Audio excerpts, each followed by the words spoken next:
आज तो मैं दुकान से एक बल्ब खरीद के लाया हूँ और मैं इसको देखना चाहता हूँ ये बल्ब कैसा जलता है। चलिए।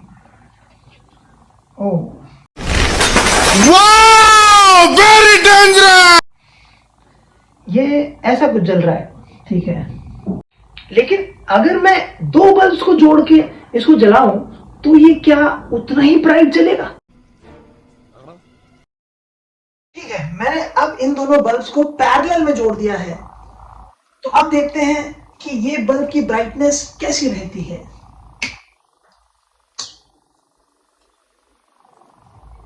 ओह,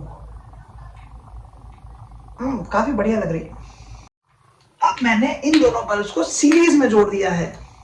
तो अब देखते हैं इसकी ब्राइटनेस में क्या असर पड़ता है। पहले के मुकाबले क्या ये कम है? तो आइए जानते हैं इसके पीछे का रीजन।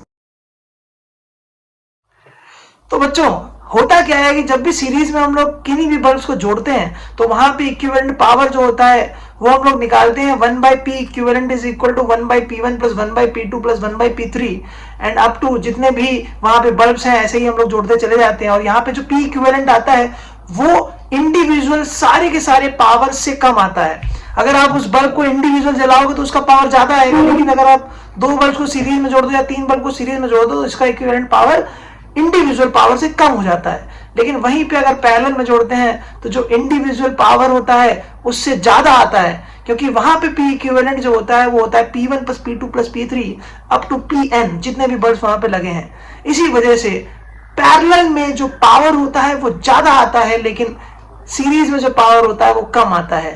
यही एक रीजन है। आप कहाँ थे ज्ञानी बाबा?